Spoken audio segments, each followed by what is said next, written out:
et sans condition des patriotes. Merci, bravo, vive le peuple, combat continue.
Debout frères, voici l'Afrique rassemblée. Suivez de nos cœurs, épaule contre épaule. Mais puisque frères, le Sénégal est debout, unissons la lutte, les sources, unissons la et salut Afrique. Merci à tout le monde. Où sont les étudiants? Où sont les étudiants? Donc pour être bref, je ne serai pas long. Je suis étudiant et nous avons nos frères étudiants qui ont été détenus arbitrairement par son excellence. Et notre professeur Dr Babacar. Pour ne pas être très long, nous exigeons leur libération car leur place c'est dans les amphithéâtres. La place de Dr Babacar, c'est dans les amphis. Ensemble, combattons cette injustice. Parce que son excellence, ce qu'il fait là, ça, c'est la dictature. Dictature, dictature, dictature. Nous exigeons la libération de nos camarades. Papa Abdoulaye Touré, étudiant. Malik Biaye, étudiant. Ousmane Sarr et le docteur Babacar Diouf. Je vous remercie. Merci beaucoup. Ils ont battu, ils ont porté la voix des sans-voix et qui se retrouvent en prison pour avoir simplement demandé ce que nous tous nous demandons, la peste de l'électricité. Les garder en prison, c'est de la dictature. Que tout le monde se mobilise, la lutte ne fait que commencer. Le pouvoir ne reculera que devant la force populaire. Et que cette force populaire que nous inquiète, non, continuera tous les jours. Alors dans les maisons, expliquer aux gens, après la hausse de l'électricité, ce sera le riz, le gaz, le transport, le pain, tout va augmenter. Alors tous unis, nous vaincrons. Salam alaikum mbokk yi ku ne nitu dëgg des valeurs ne Abdou Karim Gueye bu ko fi fekkoon ba léegi mu ngi ci biir kaso bi dañ leen di woo ne Macky Sall bëggul ay marche pacifique li Macky Sall di xaar mooy ku ñëw affronter ko bu pare pour dem ñu dolli ñu ci ñun jàpp nañ jug ñu dem Abdou Karim bu fi nekkoon ba léegi mu ngi ci biir kaso bi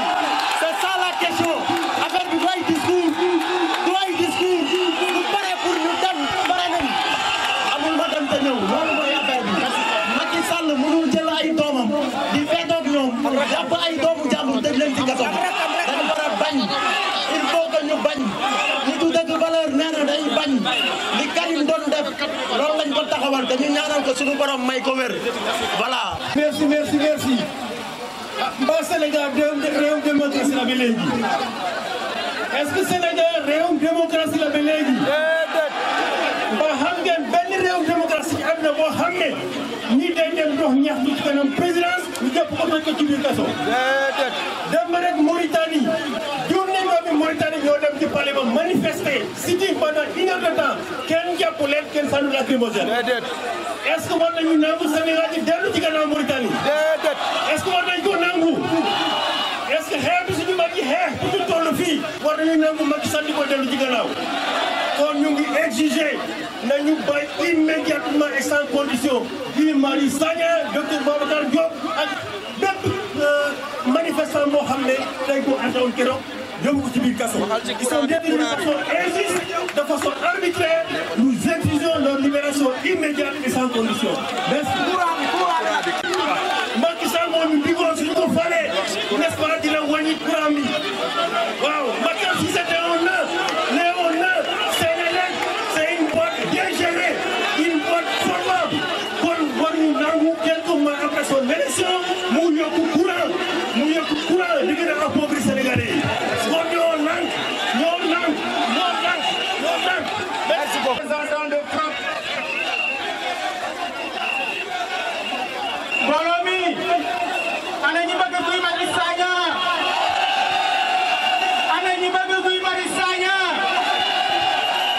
Sénégal bu fekkee ni l'humanité tey ñu ngi regretter le réchauffement climatique sénégalais yi ñu ngi regretter li tax ñu fal Macky Sall 2012 ba léegi régime am mi ngi ñuy nax di lekk suñu xaalis di luwal suñu xaalis ay scandale yu mel ni Prodac ba pare jël ay projet yoo xam ne yu mel ni TER BRT yu amul njariñ sàcc suñu xaalis ba pare naan ñu dañuy jëlaat suñu gafaka di dem ci war ak seen jëre ñu koy siim loolu la ñu dul nangu ñoo lànk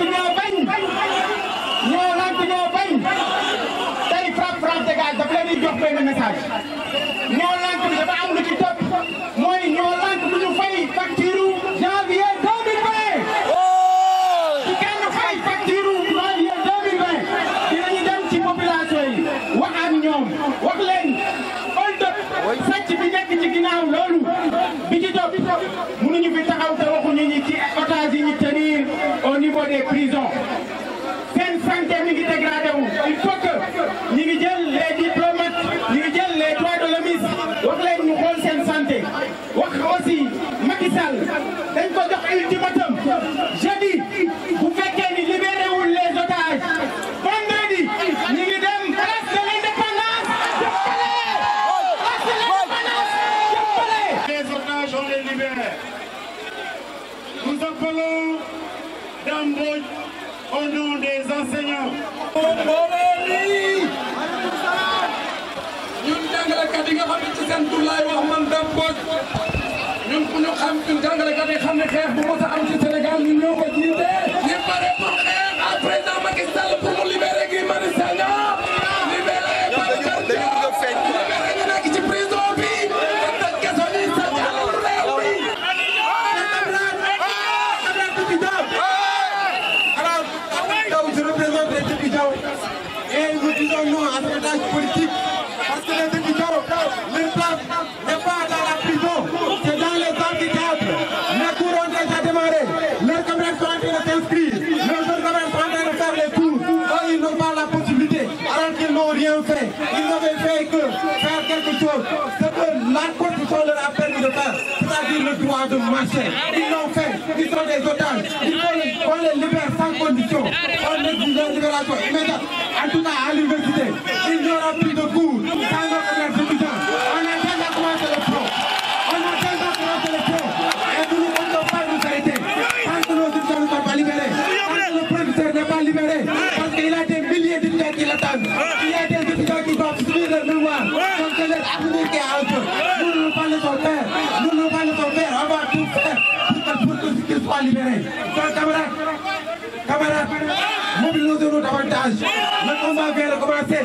Il va falloir qu'on les libère. De toutes les façons, on va paralyser le système universitaire. Tant que nos camarades les professeurs ne sont pas libérés. Merci camarades. Merci camarades. di nuyu ku nekk sa tur ak sa sant ñu leen di xamal ni fii ñu taxaw tey dañu fi taxaw teewal fi ay leader politique waxtaan nañ ci suñu biir li ñu bëgg a def mooy créer une jonction entre les syndicats, la société civile et la politique. ñun ñëpp ñu àndandoo nañu xam ni xeex bi du xeexu ñaari fan du xeexu ñetti fan du doole la ak xel ñaari yëf laa leen bëgg wax. ñoom plan d'ajustement structurel la ñu taxawal loolu nag dellu gannaaw la jamono yi Abdou Diouf la muy amee woon yokk nañ électricité bi day tàmbali yeneen lépp daañu yokk daañu nationaliser daañu privatiser ay société nationale dana am yeneen mesures yu ci topp waaw mais li may bëgg laajte mooy boo demee ba nekk ci jafe-jafe am ñoo xam ne ñu ngi yàq alalu askan wi am ñoo xam ne ñu ngi leen di jox ay kees bi koy lekk am ñoo xam ne ñu ngi sàcc waaw boo doo dem ci ñooñu jëlee fa alal bi waaye da ngay ñëw ci poosu askan wi nga xam ne amatuñu sax poos ay wéccitat yi ne waaye ku yow wéccit bàyyi ko wéccitam nit ku yow wéccit ci poosam nga ñëw bëgg ko foqati nous estimons que yokk bi nañ yokk électricité bi dañ ci wala dellu gannaaw ñaaneel bi ma wala fi ma bëgg daaneele mooy jàpp ni ñu jàpp moom Imam Sagna dañ jàpp ni c'est une manière de décourager et de démobiliser les troupes dañu bëgg bu ñu leen jàppee nit ñi ni affaire bi kat jaw ko jamoo soxlawul ngay génn di xeex wala ñi ñu jàpp dara fekk leen ci moo tax xeex bi leen ko war a dëgëral xam ni xeex pour Imam Sagna génn moo ko war sa xeex bi jëm kanam nañu mobiliser doon benn wasalaam wax ji jarul muy bari dañu ne Guy Marius Sagna professeur Babacar Diop ak les étudiants seen place nekkul en prison ñi nga xam ne ñoom ñoo am place en prison ce sont les délinquants à col blanc ñi fa am place mooy ñi nga xam ne dañuy defar ay faux billets ñu leen di mettre dans de très bonnes conditions ñu jël ñoo xam ni ce sont des combattants de la liberté ñoo xam ne chaque jour ils sont auprès des populations pour les défendre ñu leen di toroxal duñ ko nangu. Guy Marius Sagna c'est un patrimoine tey jii nii il devait être à Genève pour recevoir un prix et il est en prison ce n'est pas normal. Des pays européens même les États-Unis courent derrière lui pour lui accorder la nationalité parce qu'ils savent que c'est un bon citoyen. Tous les pays du monde voudraient avoir Guy Marius Sagna, le professeur Babacar Diop et les autres en prison. buñ ko nangu dañu ne duñu dem palais fii ak jeudi buñ leen libéré wul nous irons à Liberté 6 nous irons à Rebeuss partout où il se trouve pour libérer nos camarades. Deuxième chose courant bi yéen a ngi koy caaxaane ce n'est pas ça le courant l'électricité c'est un facteur de production l'électricité est à la base de tout buñ ko yokkee léppay yokk nañ ci jug ñoo lànk ñoo bañ duñu ko nangu. mbokku Sénégal askanu Sénégal peuple sénégalais peuple africain vivant parmi nous dañoo bëgg ngeen xam ni li bëgg a xaw fii ci Sénégal jëm ci courant bi warta mën a doon ndax juróom-benni weer ci gannaaw directeur Senelec moomu ne woon fi kër gi tollu tey yamb na xaalis bi doy na alors mu ne ñu fi mu nekk mën na sax jaay courant bitim réew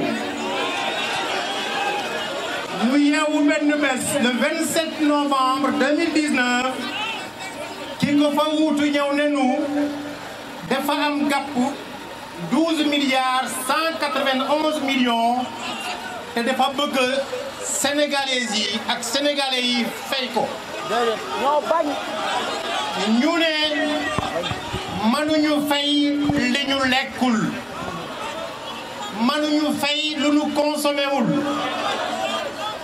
bu fekkee dafa am ñu ko consommé nañ ko fay bu fekkee fekkee dafa am ñu ko yàq nañ ko fay ñu tëj leen ci kaso te génn ci kaso googu ñoomin gi ak ñoomin docteur ak ñu àndal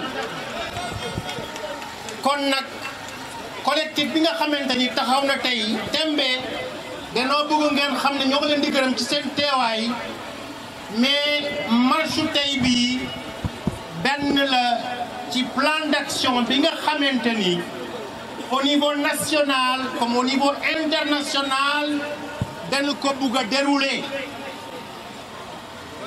pour que partenaire du Sénégal opinion internationale xam ne ñi fiy sàcc ñoo yelloo kaso ñi nga xamante ni sàcc ñu defuñu ko ndax défendre intérêt sénégalais yi ñu bàyyi leen ñu yem jàngi ak dem jàngale ji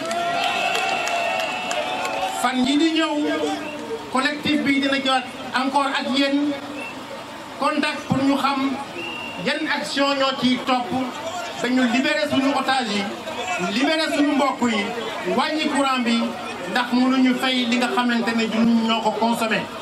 Permettez-moi en 2 minutes de m'adresser à l'opinion internationale, à la diplomatie internationale, aux organisations internationales pour qu'elles comprennent que le Sénégal est dans une posture d'insécurité, d'instabilité qui ne peut pas continuer. On ne peut pas nous demander de payer une dette que nous n'avons pas prise. On ne peut pas nous demander de payer un courant qu'on n'a pas consommé.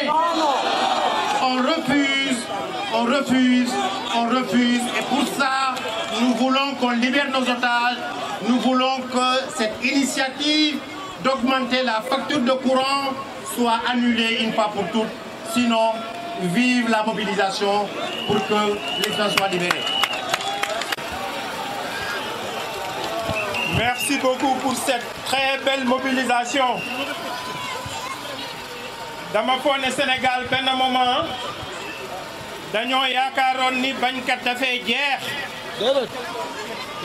mobilisation bi wan na ni sénégalais yi bu ñu leen inciter ba mettre leen droit au mur sinon dañuy dellu ci li ñu xam parce que sénégalais yi ay bañkat lañu.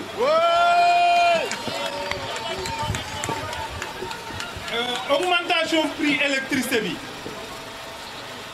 dañ ñu demander ñun sénégalais yëpp nañu def sacrifice waaye ñun question bi ñuy laaj est-ce que nit ñi ñuy demander nañu def sacrifice est-ce que ñoom ñu ngi def sacrifice. déedéet defuñu benn sacrifice.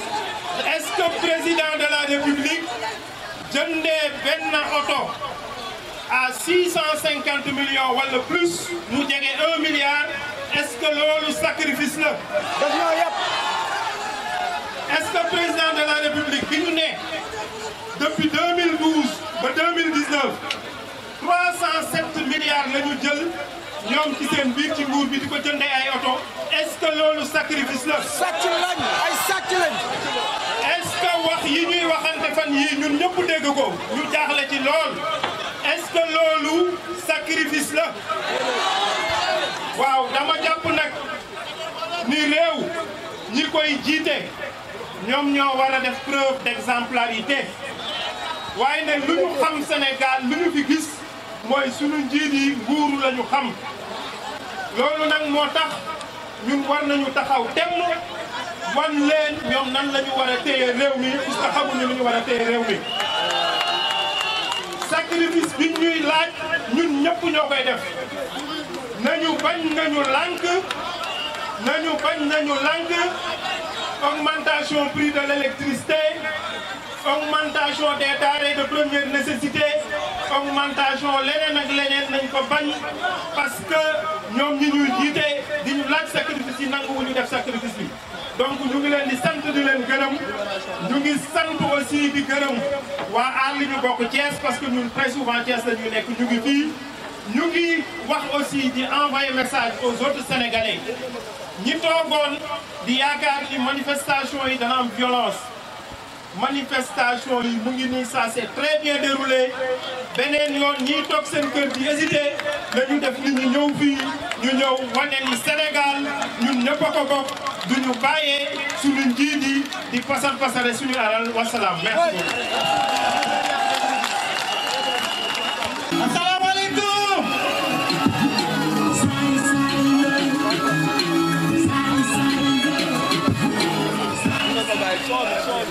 tey gannaaw bu ma leen nuyoo yéen ñëpp di leen jaajëfal yéen ñëpp la première chose que je vais dire mooy tey amul Y'en a marre amul Frapp France Dégage amul gilet rouge amul SNP amul lenn tey peuple sénégalais moo am c'est le peuple sénégalais qui est là. dama bëggoon balaa maa tàmbali ñu ne ensemble ñoo lank ñoo bañ. ñoo lank ñoo bañ. ñoo lank ñoo bañ. ñoo lank ñoo bañ. courant bi dafa cher. courant bi dafa cher. loyer bi dafa cher. loyer bi dafa cher. dundu gi dafa cher. dundu bi dafa cher. ñoo lank ñoo bañ. ñoo lank ñoo bañ. ñoo lank ñoo bañ. ñoo lank ñoo bañ. jaajëf. démb dafa am benn journaliste presse étrangère bu ma woo ci guddi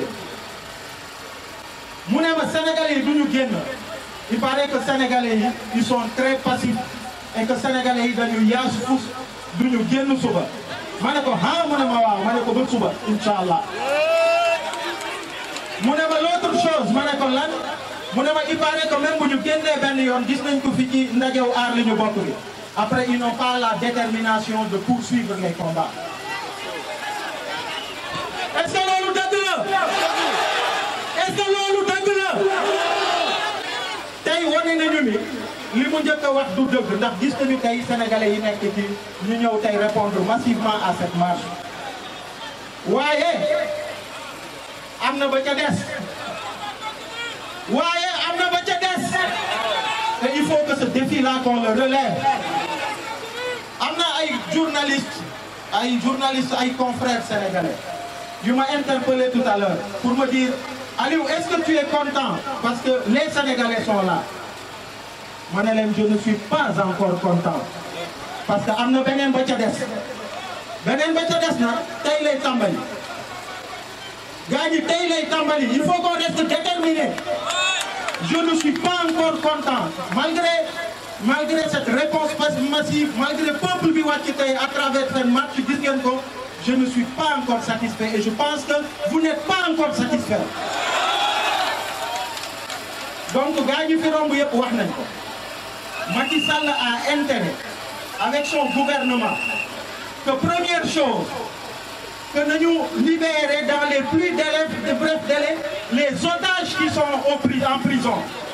nañu libérer Guy Marius Sagna nañu libérer docteur Babacar Diop nañu libérer Leuz Deftek nañu libérer tous les autres frères qui croupissent en prison alors que bandi yaa ngi fii sàcc yaa ngi fii ñi pasar pasare xaalisu Sénégal ñu ngi fii dépenses prestigieuses yaa ngi fii. Dans les plus brefs délais, Macky Sall et son gouvernement ont intérêt à les libérer, sinon le peuple ira les libérer. Sinon le peuple ira les libérer. Première chose. Deuxième chose, il faut que dans les plus brefs délais, ndax wax naa ko ci ay interview gis naa ay pays yi nga xamante ni président jël na ndogal mu jël ay décret yu ñu appliqué gis nañ fi Soudan 5 francs la ñu yokk ci njogu mburu bi Soudanais yi ñu wàcc.